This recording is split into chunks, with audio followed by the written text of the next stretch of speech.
Shalom and welcome to another in our series of podcasts from Temple Beth Am, a dynamic center for conservative Judaism in Los Angeles. This is a recording of Rabbi Adam Kligfeld's weekly Rashi study class.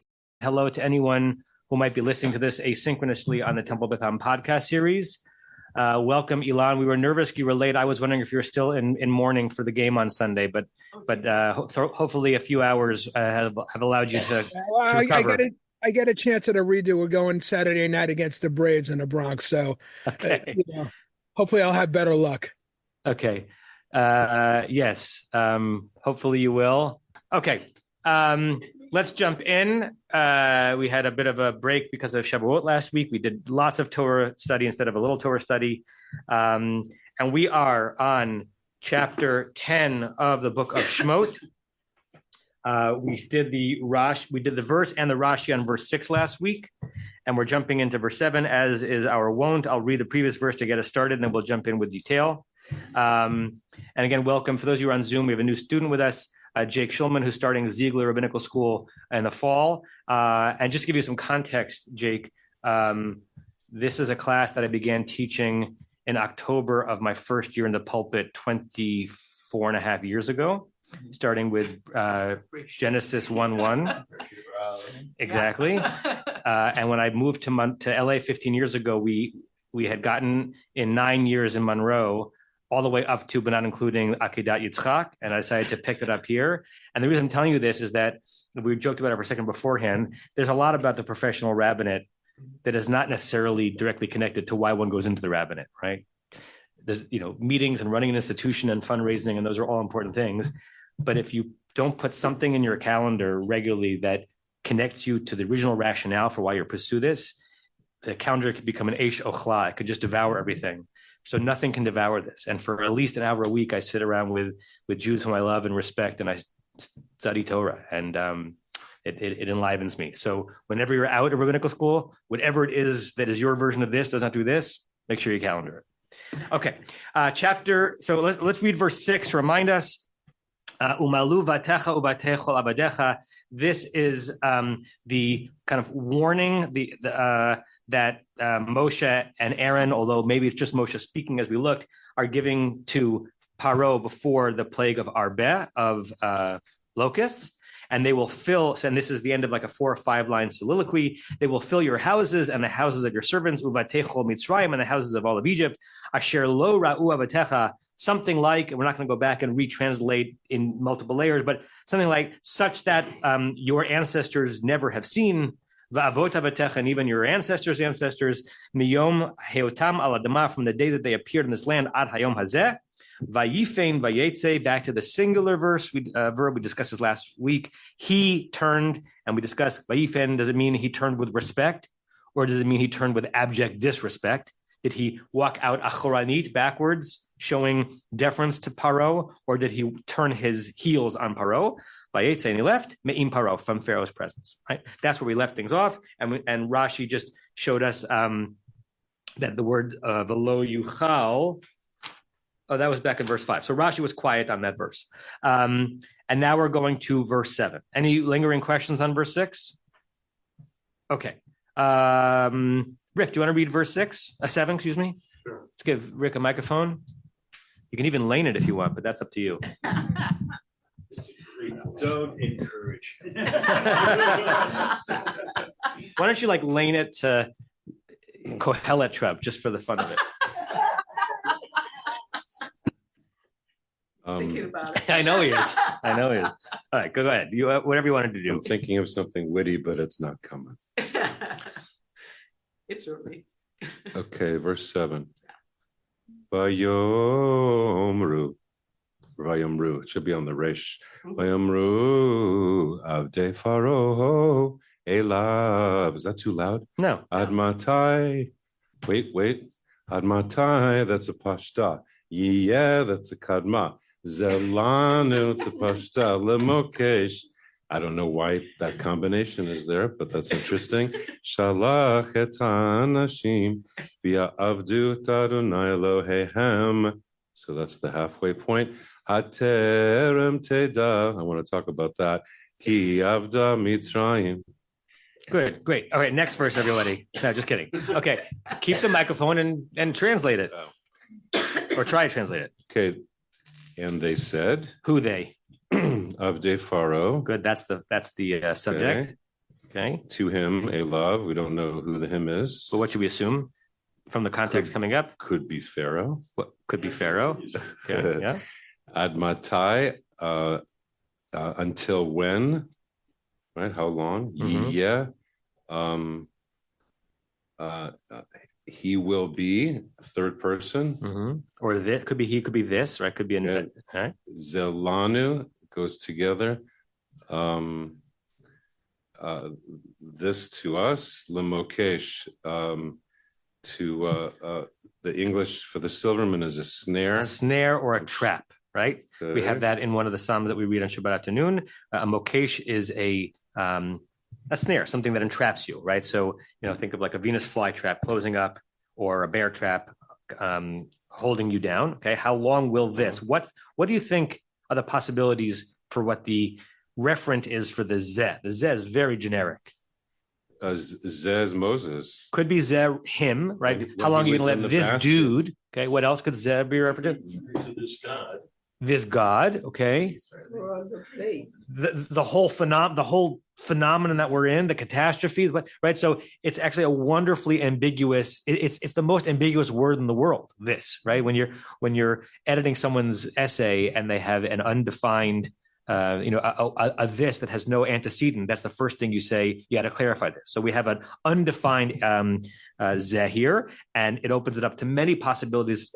It could be referring to Pharaoh, God, this catastrophe, a singular zeh referring to all of the Israelites. Who knows? But what we know is that the Avdei Pharaoh, the servants of Pharaoh, are getting even more fed up than they have before. And by the way, as verse 7 begins, what's the current status of life in Egypt in that exact moment? Not great. Misery. Not great, but are they in the middle of a plague right now?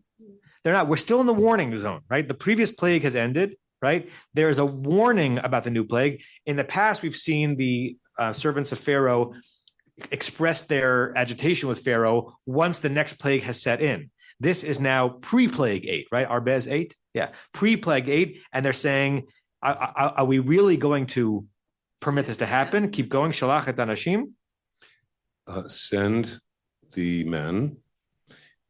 What do you think? What does it mean, send the men?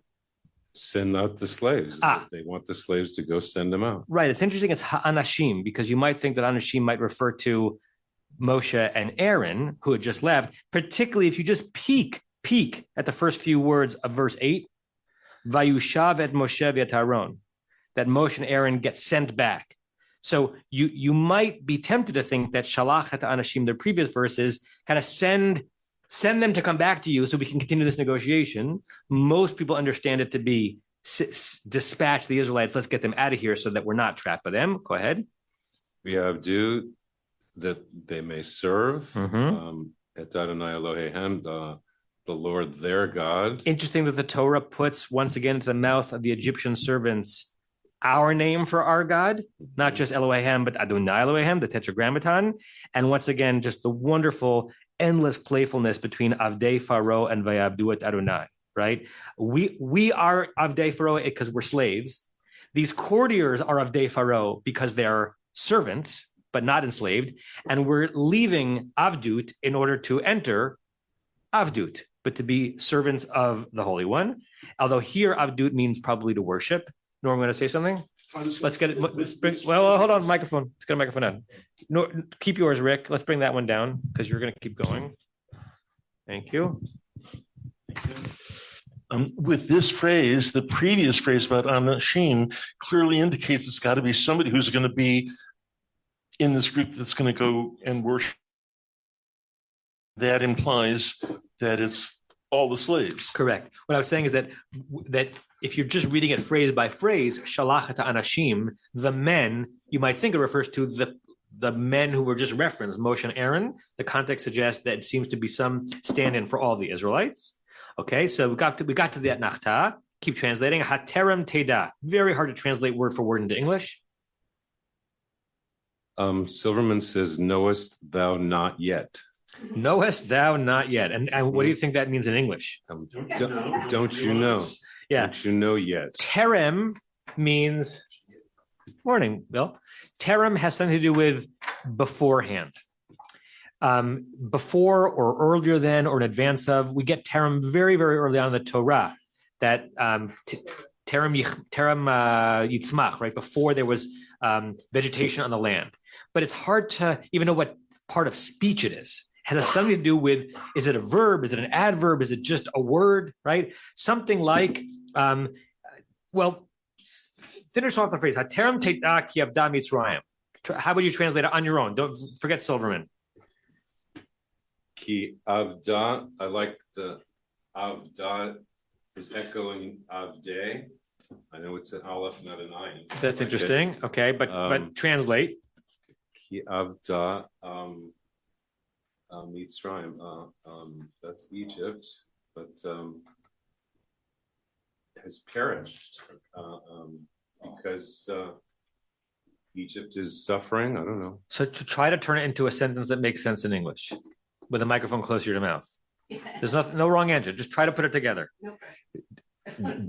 Don't you know that Egypt is suffering? Okay, don't you know that Egypt is suffering?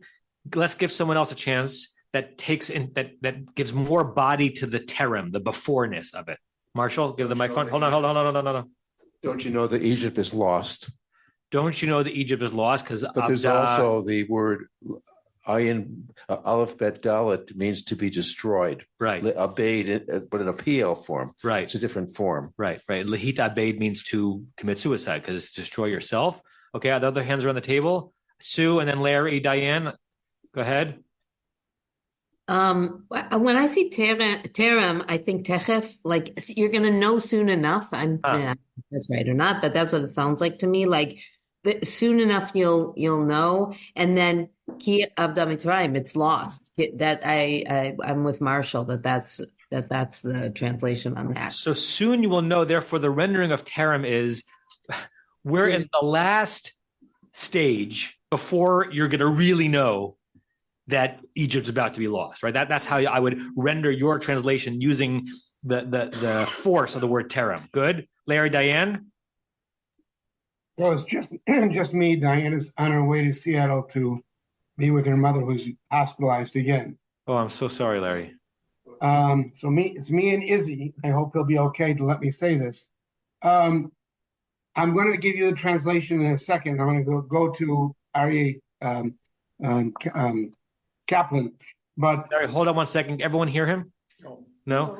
Is that speaker Evan's loudest? Keep going, Larry. Thanks. okay, I can speak a little bit louder. This is such a great scene. Okay. This is right from the movie. And the way that I would translate the entire verse would be, what the heck is wrong with you, man? How long are you going to be fooled by the tracks that this man is putting you in? Haven't you yet realized? Haven't you yet figured out? You can go one of two ways. So realized is from Aryeh Kaplan, who says, don't you yet realize that Egypt is being destroyed, which is the clear translation, I think, of Dam Mitzrayim. But I'm going to choose to read it also as saying, don't you realize you've lost Egypt in the sense of you've lost your audience. The people aren't with you anymore. They're fed up. Now, I know that's not the direct reading of that, but I think that you can hear it kind of like that. You're muted or I don't hear you. No? Nobody hears you. What did you do, Joel? Now it's okay. Okay. Not mute it, lower the output on that, but forget it. We'll handle it. So the don't you know is a version of the terem. And I love, even though I don't think it's pshat, I love you reading that the avda doesn't only have to refer to that the nation is about to be destroyed, but you've lost our attention, right? And if you've lost our attention, We are Egypt. You might be Pharaoh, but we are Egypt, and you're losing us. We're no longer on your side. Just say one more thing. Now we can't hear you. Okay. Think about whatever you did over there, undo it. Think about this for a second. These are his courtiers, the people in his court. He can have them beheaded. What chutzpah of these courtiers to speak to him like this? So clearly he's lost them. Yeah. Great. Listen, Inyana de Yoma, and it's so hard to have these conversations without thinking about what's happening right now. Would it be that a proud, chutzpahdik, courageous cohort would go to Sinwar and say, Ki avda Aza? Like, it's not only that Aza is being destroyed because of you, but you're losing us because we're being destroyed on your account. Like, would it be that 2 million Palestinians would read this verse, right? And of course, there are versions of those conversations happening in Israel too. People saying a version of that to Netanyahu, right? You're losing us. So it's very, very resonant right now. Great. Was there another translation you wanted to read, Larry? Or was that it? Alter's translation is pretty straightforward. His translation is, and Pharaoh's servants said to him, how long will this fellow be a snare to us? Send off the men that they may worship the Lord their God. Do you not yet know that Egypt is lost? Got it. Okay. Let me share some other translations. Can someone put that thing down so that people can see it better? Okay. 1 second. Okay. This is Everett Fox. Pharaoh, can you see that? Pharaoh's servant said to him, until when will this one, so also reading this one as referring to Moses, be a snare to us? Send the men free, that they may serve Yud-Heh Vav-Heh, their God. Do you not yet know that Egypt's law is very similar to Aryeh Kaplan? Okay. JPS, Pharaoh's courtier said to him, how long will this one be a snare to you? Let a delegation go. It's interesting. Shlachat Anashim, I don't know why they go that way. What does the note say? Literally, the salient participants, not everyone. Right. Traditionally, the men. So the JPS is reading it as not everyone.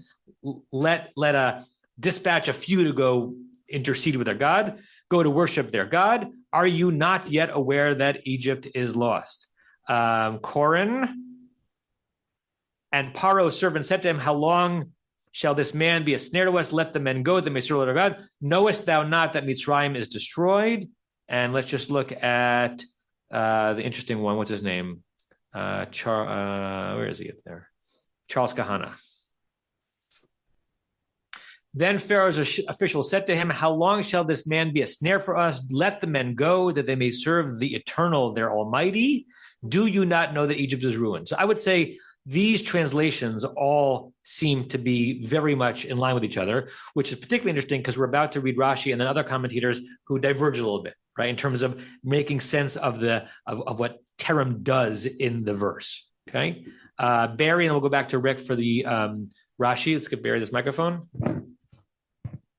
So two things. One, this translation is that Egypt is being destroyed. Mm-hmm. But interesting, looking ahead, we have Shlach et Ho'anashim, that specifically these men. So we don't know what specifically these men mean, but we'll find out in 8. So it's not all. Yeah, good. Okay, so let's look at the Rashi. Rick, read the Rashi on Haterem Teda. Can I do the trope first? A trope Rashi? Yeah, sure. So Haterem Teda, it's more and more apparent to me that the Munach Zakev Katon, they connect to each other. So the Terem Teda, that trope. If you look back to verse 29 of the previous chapter, yeah, you have Leman Teda, for the sake of knowing. Okay, and before that, Ba'avur Teda in verse 14. It's like all over the place. Okay, And I'm convinced that there's something there, that the music was set so that the words all link together. Yeah, And nice. Just wanted to point that out. God, Rick, your book's going to be so good when you write it. It's in process. Alan? Yeah, just one more thought about that. If we're going back at 9:30, there's a reference to Terem. That's where Rashi's going to lead us. Yeah, so it's something that we've encountered before in the same context. So it's the Lo Teda and Terem seem to be repeating themselves. Yeah, good. Okay. Okay. Rick, now do the Rashi. So Haterem Teda Ha'od Lo Yadata Ki Avda Mitzrayim. All right, and the Silverman adds things. But anyway, Ha'od Lo Yadata, still or more, Lo Yadata, you don't know. Ki Avda Mitzrayim. We've been playing with that. Right. So Rashi basically turns the question Haterem Teda into what kind of a question? Don't know. Rhetorical, right? This is a rhetorical, accusatory, cynical question. Going back to the tone of voice that Larry was using and translating it. What are you, an idiot, Farium? Do you not realize you have lost? Right? You're still not willing to cry uncle? So it's not a flat question. Farah, I'm wondering, have you realized that Israel, that you've lost or not? It's how could you possibly not have realized this yet? How could you possibly not know that it is the case that you've already lost this? So once you've already lost, they're playing with house money, as it were. And all you're doing is creating more suffering for all of us. Okay. That's Rashi's way of reading it. I want to show you. Yes, Rick? Well, at the end of the Silverman, it goes CF. I'm not sure what that means. Compare Rashi on 9:30, like Alan was saying. So there's a terem there. Yeah. In chapter 9, verse 30. And I had it here. Yeah, Terem Tir'un. Yeah. Okay. Can I add one more thing? Yeah, and then we're going to compare some other readings of this. Okay. Go ahead. When it says Vayomru of Defaro, it's plural, right? Yeah. So when I hear the different phrases because of the trope, it seems to me like it's different people saying different things. The first one says Ad Matai, and then the next one says Yiyeh, and the next one says Zelanu Lemokesh, and the fourth one says Shalach et Hanashim. So that's just the way I hear it. That the jumpiness of the trumpet is suggesting that the courtiers are all jumping in to try to get Pharaoh to understand it. Interesting. If you're a Torah reader, what Rick is saying is that this is not fluid trup. There are half phrases that are all phrased together. As many of you know, I'm teaching Lev his bar mitzvah laning, and the hardest verses to really remember is when the note doesn't. Right, it's an interrupted musical phrase, right? Good. Let's look at some other commentators, which we normally do only when Rashi doesn't comment, but I wanted to compare. So Ibn Ezra, who is a shtickler for grammar, Vayomeru, Perush, Haterem Teda, Haterem Tirtzeh, Sheyitbarer Lacha Ki Avda Mitzrayim. As I translate this, I'll tell you, I'm not certain because it's very hard to determine tone in the written word, if Ibn Ezra is rendering this as a real question or as a rhetorical question. But the words he uses is, the phrase Haterem Teda means, Haterem Tirtzeh, do you or do you not want to, I'm adding the do not, want to know, Sheyitbarer Lacha, that it becomes clear to you, Ki Avda Mitzrayim, as a way of saying, Egypt is not lost yet. Do you want Egypt to be completely lost before you realize what you have to do? It's subtly different than the other translation. The other translation is, we've lost the game already. And Ibn Ezra is saying is, you still have some dignity left, you still have some crops left, you still have something left. Do you want it to be that you've lost everything and only when you've lost everything you relinquish? Haterem Teda, do you need to know that first? He's really rendering the terem. He's trying to work with the firstness of it, the earliness. Do you need to know first with certainty that you've lost before you give up? If so, then there's going to be more suffering. That's how I read Ibn Ezra's read of this. I want to share one more, and then I see Sue's hand up. This is the Or HaChaim, Rabbi Chaim Ibn Adret, Morocco, Vienna, and the land of Israel. Those of you who are on the Morocco trip, we saw a relative of his grave, I think in Fez, but not him himself. I can't. Oops. Okay. Haterem Teda Ki Abda Mitzrayim. Where's the, Ha'im Kodem Shetal Shachem. I think he's rendering it very much not rhetorically. Is it the case, Pharaoh, that before you agree to send them, and I'm going to add in parentheses, we all know, Pharaoh, eventually you're going to send them. Tirtzelada, you really want to know, She'avda Mitzrayim, that everything that you have been ruling is gone? Lazeh Shalach Otam Kodem She'agia Gader Zeh Shel Avidat Mitzrayim. We have a different idea. Why don't you send them before She'agia Geder, that you've reached the fence, the point of no return, Shel Avidat Mitzrayim. We're not yet at the complete destruction of Egypt. Why wait until the complete destruction of Egypt before you send them if you're going to send them anyway, right? We can imagine a version of giving this counsel to lots of people in our lives. When we see people approaching a cliff, but either they don't see it or they're in denial, and we say to them, the cliff is coming. Do you want to make the responsible decision now or only when you're in free fall? Right? That when someone gives us wise counsel like that, which we don't want to hear, it's helpful, even though it's hard to take in. So I see them as slightly different than the Larry Herman take, which is more like Rashi, which seemed like mocking and cynical. I think they're saying, I think these commentaries are reading it that the courtiers are saying to Pharaoh, we've got a suggestion for you because we all know where this is going. Why don't you do something about it now? Sue.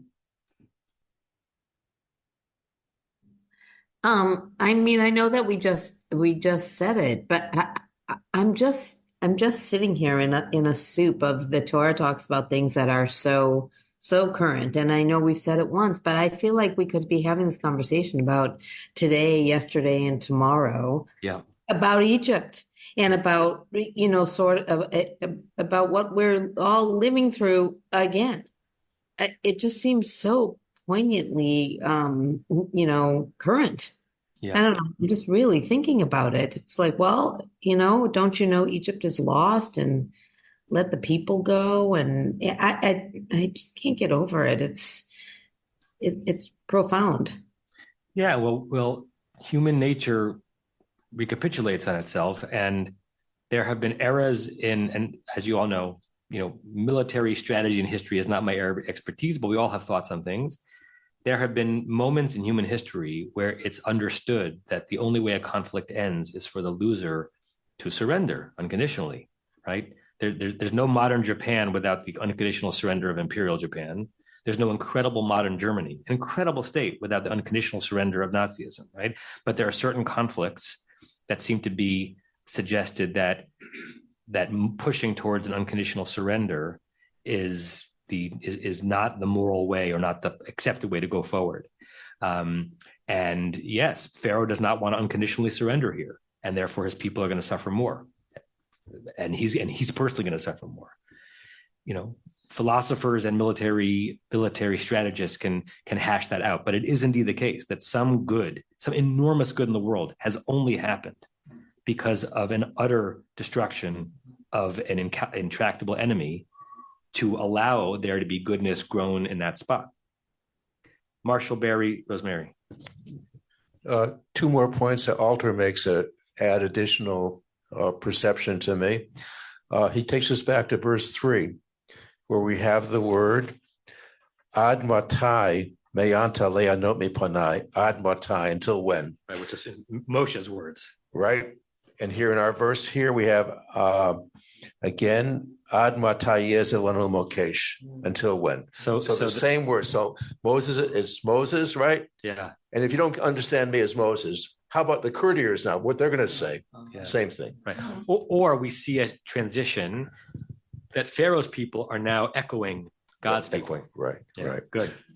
And then the word zeh, we couldn't really identify. Yeah. Alter made an interesting point where he says he translates that as this fellow, where he says this fellow reflects the indicative pronoun zeh, this one, which is often used in biblical Hebrew to express contempt. Now, I don't, but certainly not always. I don't know exactly where that has occurred before, but it's an interesting perception from my perspective. There's a famous zeh when Noach is being introduced, zeh Yenachamenu, right? And it's a double trump, right? Right. So that there's this. Let's pull it up because it's interesting. I think it's second. There's only 2 times on the Torah that there's double trump on a single word. That combination. Yeah. The Gershayim and the Talisha Gedolah. Yeah, hold on, let me find it. I think it's at the end of Breshit, not the beginning of Parshat Noach. Right. Okay, found it. Okay, found it. This little baby's going to save the world. Same thing with Moses in the basket. Okay. Pharaoh's daughter. No one can hear you, Rick. And I want, so if you're talking, you got to talk, but hold the thought. Look at this. This is Breshit, chapter 5, verse 29. This is when Noach is born at the end of Parshat Breshit, before the Parsha named for him. Vayikra et Shemot, this because he was born to Lemech. Vayikra et Shemot Noach. He called him Noach, Lemor, saying, Zeh. It's a single syllable word on trups that combined have like 18 notes, depending on how you do it. Gershayim, Zeh. And the way I do a Gedolah is Gedolah. And most people say that you sing the Gedolah first and then the Gershayim. Masoretic notes. Right. So on this one syllable, my trup would be Zeh. That's catching your attention. It's taking the most nondescript word and making it great, florid. Yenachamenu mima'asenu will comfort us from our deeds, umi'itzvon yadenu, and from the heaviness or the plight of our hands, min adamah, from working the land, asher erara Adonai, that God had cursed. So what were you going to say about that, Rick? Well, now that something else, you have Yenachamenu mima'asenu. The next verse, we're going to have Binarenu, Vizkenenu, Vinotenu. Yeah. So I like that echoing also. The other Zev that comes to my mind is Moses in the basket, that Pharaoh's daughter says, this one is one of the Israelite kids. And again, Zeh isn't a very big word, but he's the one that saves our people. Right.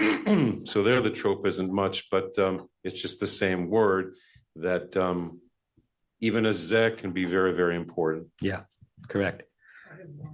Please, Leonard. Just a quick comment over here, but Hadar Zakenim, who I haven't heard of before, says that if you look at the gematria of Zeh, you get 12. So therefore, this clearly refers to the 12 tribes. It's all the people of Israel. Hadar's Kanim are a group of Torah commentators from the same school that produced the Tosafot, French-German 12th, 13th century. Okay. Anyone else on this verse? Oh, Barry. Yes, sorry. So the 3 comments. One regarding the Zeh. When you have the complex trope, it has a complex meaning, but here it's just Zeh. It's like less than human. It's just designating this in a derogatory. This thing over here. It's a derogatory because of the trope there. Another comment. There's a huffery going on here. At the end of 6, we have Moshe and Aaron, Vayif and Vayetzu. They turn and left. He gave his spiel, and then he turns and leaves. And now the next in 8 we have Vayishav. So they're brought back. And soon we're going to have that at the end of 11. We're going to have Vigareshotam. he expelled them. So we have this huffery. I get up and turn and go leave, bring them back, expel them, and and we have. I'm picking up the tragedy of power.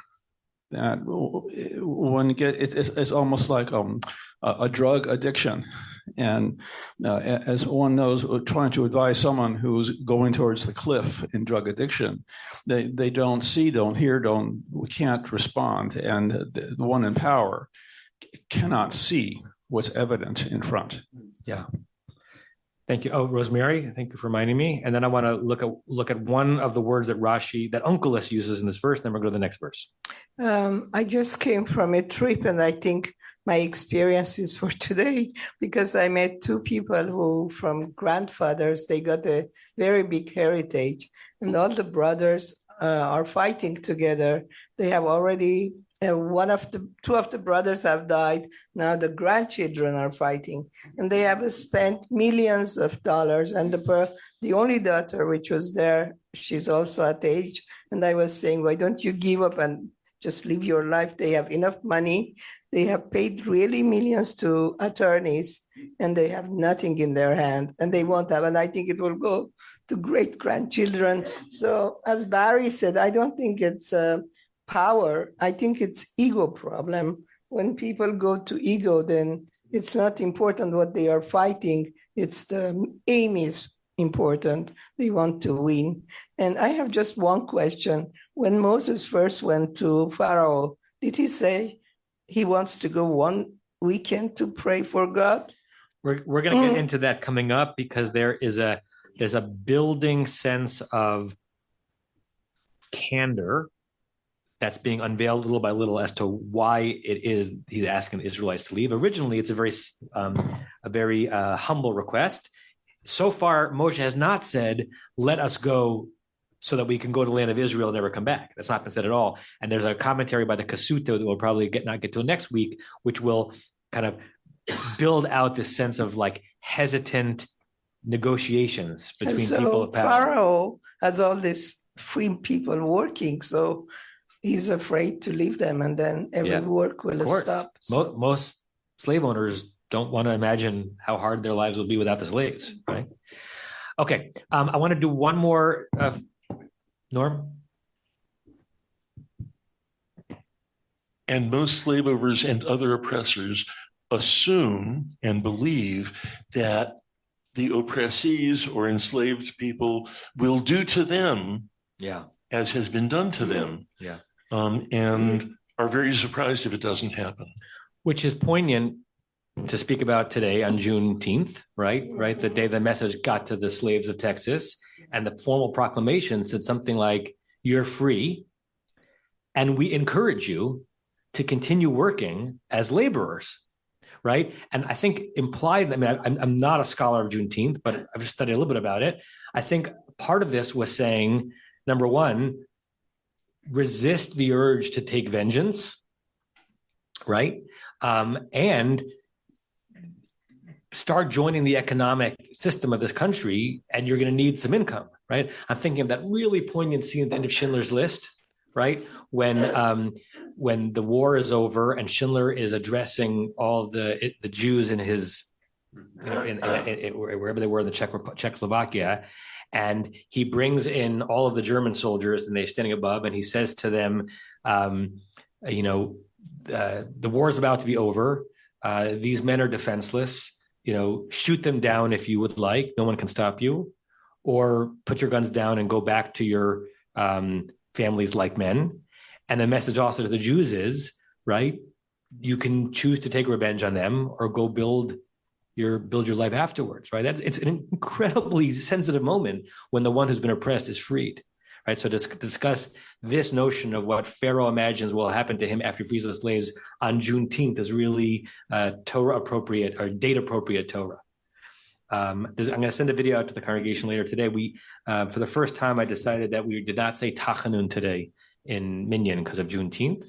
There are very, very few American-based days on which our community does not say Tachanun. I follow the ruling of Rabbi Shaul Lieberman of blessed memory, JTS, who said that you don't say Tachanun on July 4th and you don't say Tachanun on Thanksgiving.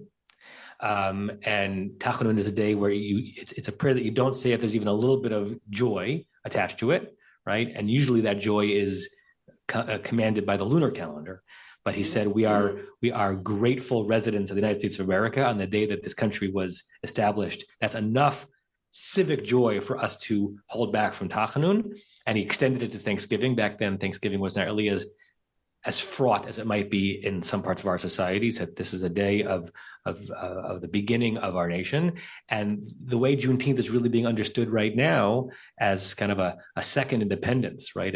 An Independence Day that finally, at least promised, even if it's not happened in completion, a full experience of the American freedom journey to those who had been denied it. I think that's worthy of our not saying Tachanun, so I didn't say it today, and I'm going to send a video out to the congregation about that later, just putting that in. Okay. Someone talking? Paul? Rabbi, we've had a week of fabulous Juneteenth celebrations here in Natchez, Mississippi. We had the colored troop reenactors in town last weekend blasting off cannons. I asked my friends in the colored troops, why didn't they just burn the town down? And I got various responses. One, they were following orders, and two, that's not what they wanted to do. But Natchez also had one of the earliest Juneteenth parades, Memorial Day parade. No kidding. It's been going on here since before the war ended, but after the Yankees took over. And we do it every year. It's super cool. Yeah, it's super cool. That's extraordinary to know. I in my ignorance, I wouldn't have guessed that.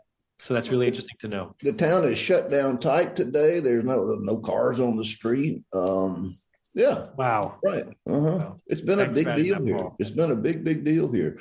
My buddy, who's the reenactor, partly in charge of this, says that when they first started doing this in the early 90s, they kept it quiet, right? Because it seemed like a revolutionary notion. But now it's a big deal. Yeah.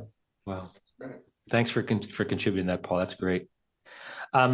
Okay, let us go to verse 8. Yashar to Rick. Very nice.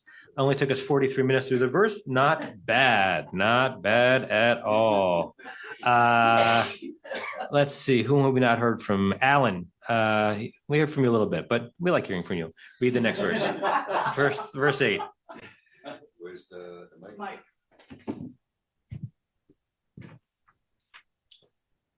Vayushav et Moshe ve'et Aharon el Paro vayomer elehem lechu ivdu et Adonai Elohechem mi v'mi haholichem haholchim.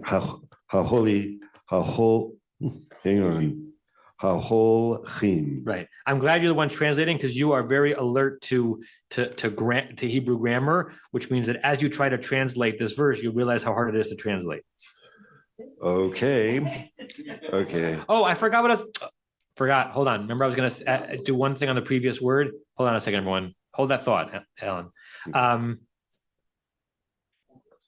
So before I look at Uncle the word mokesh, mem is a noun meaning a snare. It's from the root yakash, yud, kuf, shin, which means to lay a bait, to snare. As you see BDB there on that word.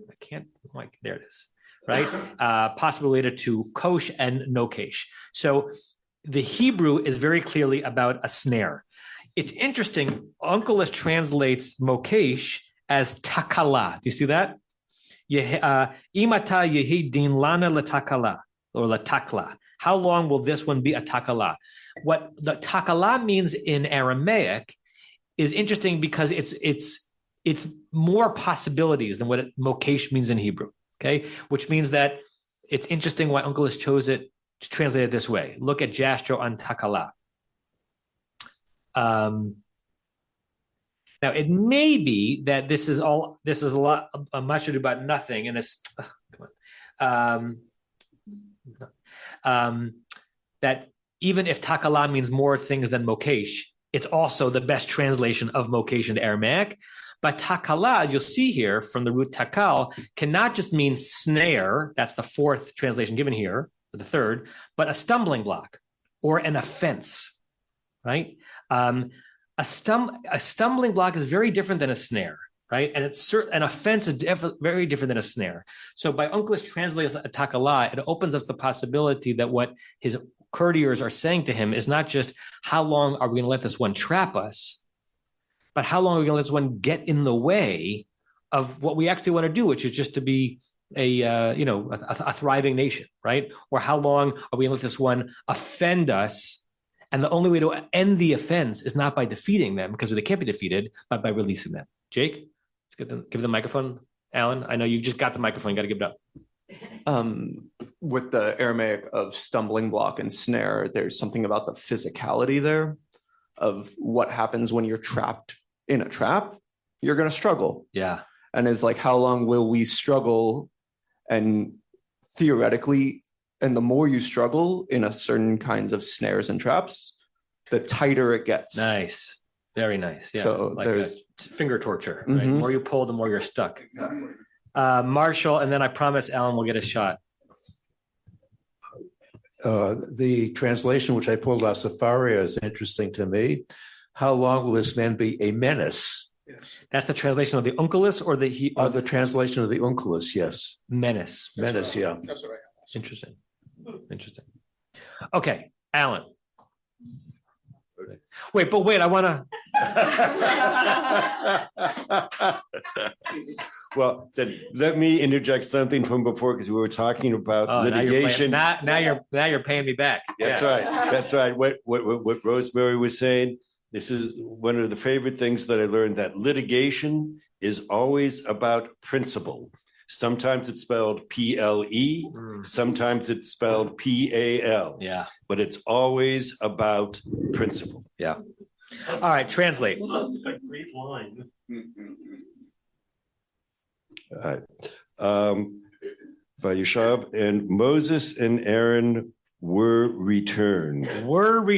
Okay, why are you reading it as were returned? Because I accept it. Yushav, well, two reasons. Well, first, Yushav is a pual, so it means it would be probably a hufal, but yeah. But return. But the word et Moshe, et Haro means that they're objects of something. That's the grammatical complexity here. Vayushav is a passive verb. Passive verbs don't take direct objects. Et denotes a direct object. So we'll look at some. We know what it's saying, but we're not sure exactly why the verse is constructed that way. We'll look at some translations. But yes, what it's saying is that somehow Moshe and Aaron, who had left 2 verses ago, either in huffery, as Barry said, or in deference, unclear, they're somehow now back in Pharaoh's presence, and they were summoned. Right, the Yushav suggests a certain summoning, which suggests that the response to the previous verse. What's Pharaoh's unstated response to his courtier's complaint? Not nothing. He's going to propose a compromise. Right, like they're only summoned if Pharaoh wants them summoned. So we don't hear Pharaoh's response to his avdim, but clearly the response is, all right, maybe you got a point.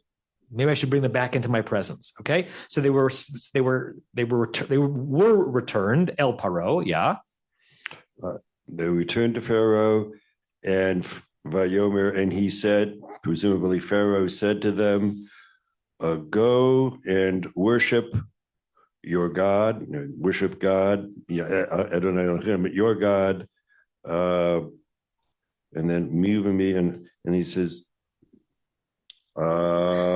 who's going? Who's leaving? Yeah, right. So we see, it's almost like if we could film this, we see Pharaoh softening his heart and sending them, and then saying, "Wait a second, who am I sending out? How many am I losing here?" Right? It's almost as if it would be great. Oh, there's an etnachta there, right?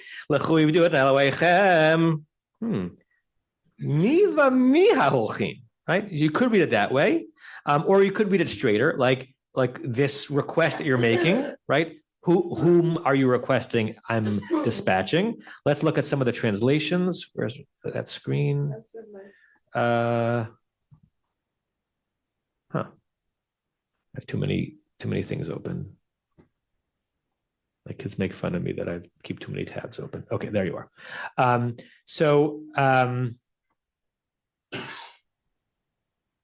Let me share some translations of this verse.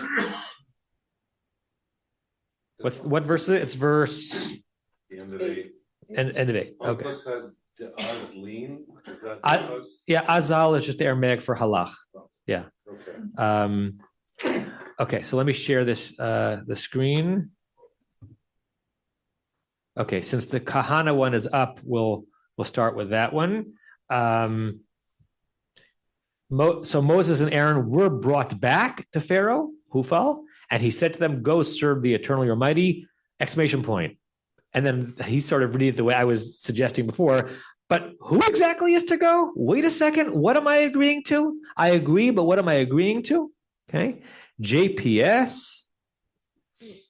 So Moses and Aaron were brought back to Pharaoh, and he said to them, "Go worship Adonai your God." Who are the ones to go? Question mark. That seems to be a little plainer.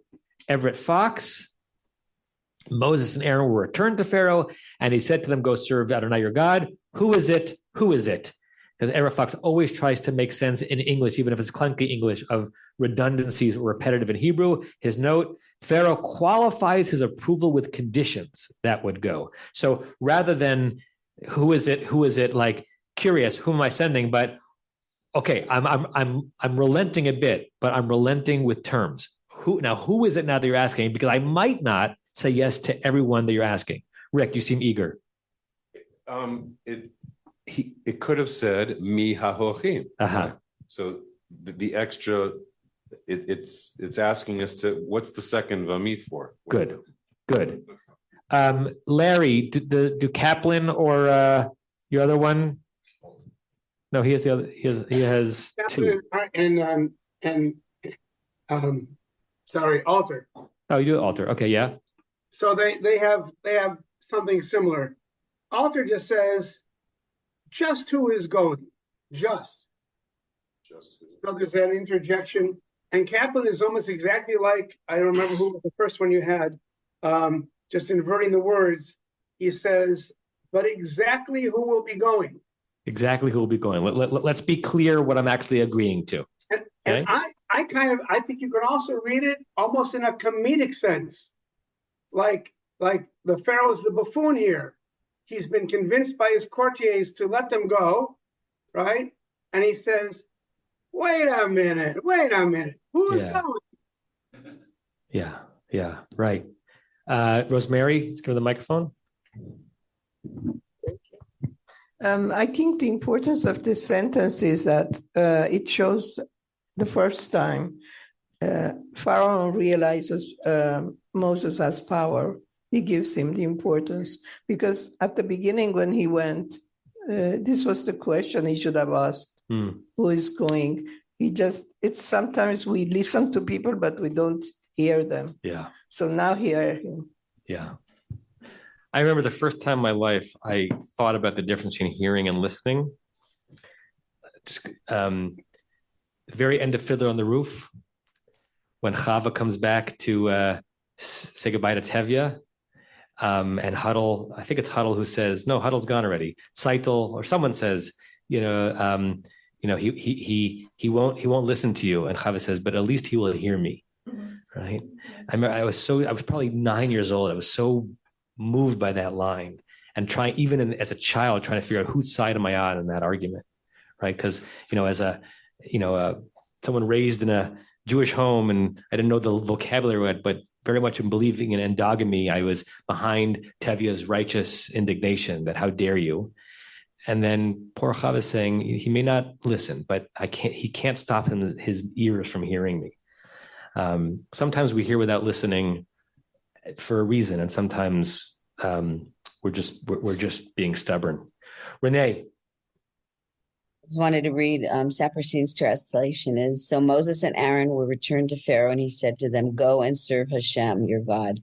Which ones are going? Which ones are going? Well, it could be just simple. I'm just curious. I need to. I've said yes, but there are some conditions on my yes. Good. Okay. Alan, you were reading, right? Yes. Let's read the Rashi.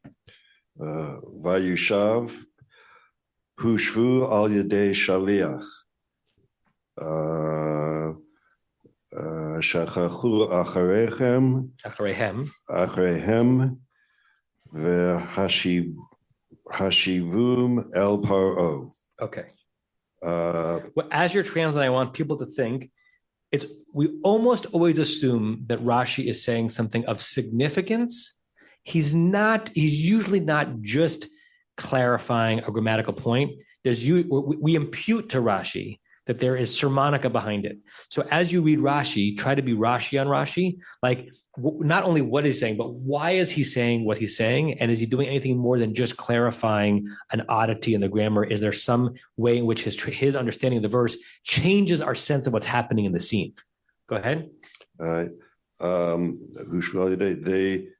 They did not come on their own. They were returned by a shaliach, by a messenger. Correct. Hushvu, they were returned al yedei, by means of a shaliach.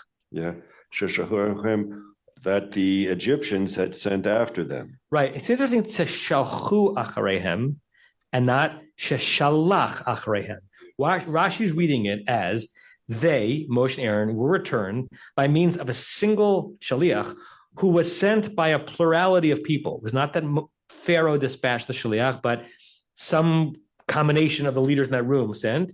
Veheshivum, and they returned them to Pharaoh. Okay. Yeah. Go ahead, Alan. And Tov, I see your hand. Do you think it's just that it's only one messenger that was? It says returned by a messenger, and then it it shifts to the plural, and shelshachu that it was like the Egyptians, or maybe it was Pharaoh. Avdei Pharaoh. Yeah, Avdei Pharaoh. Yeah. Whatever it is, it's Pharaohs. It is,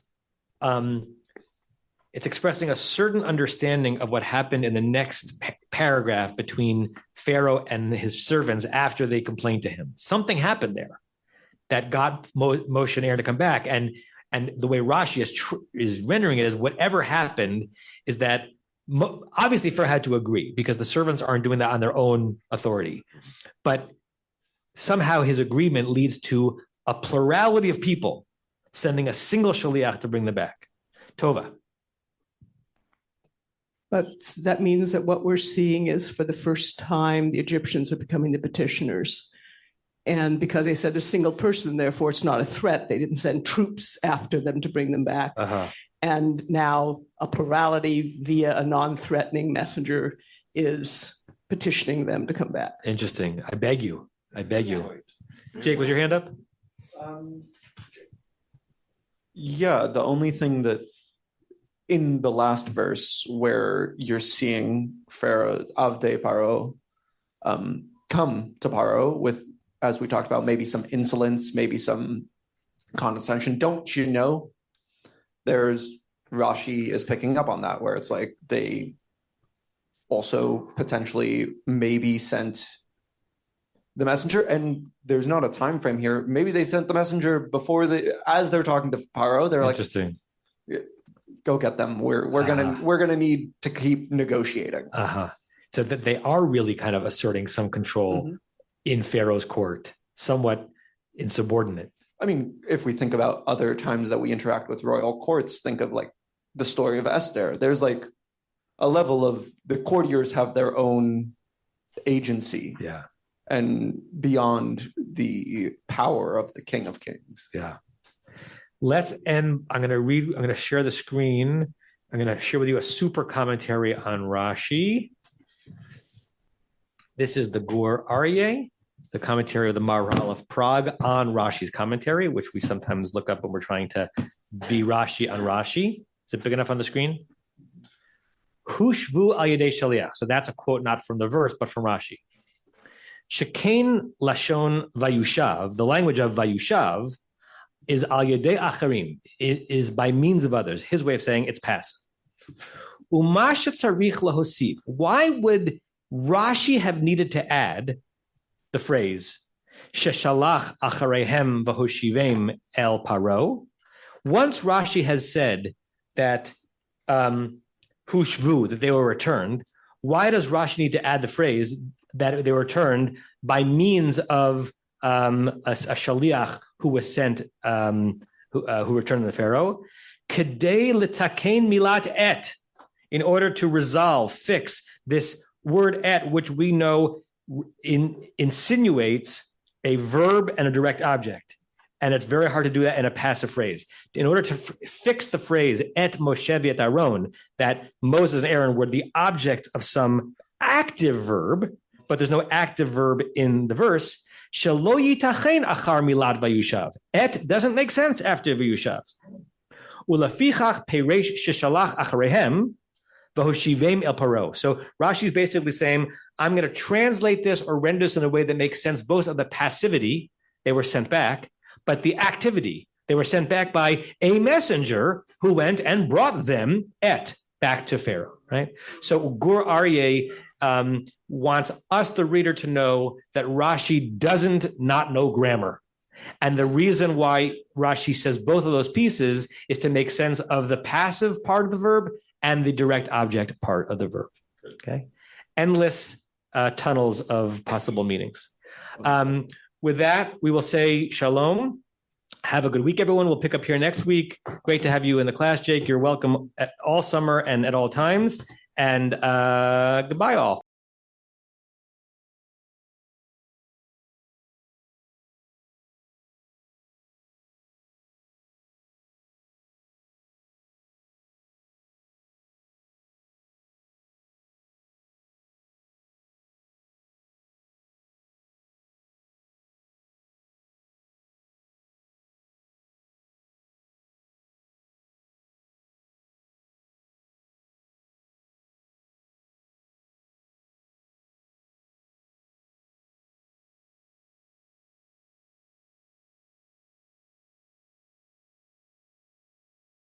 You have been listening to another in our series of podcasts from Temple Beth Am, a dynamic center for conservative Judaism in Los Angeles. If you enjoy these podcasts, we invite you to write a review on the Apple Podcast site or wherever you get your podcasts. For more information about Temple Beth Am Los Angeles, go to tbala.org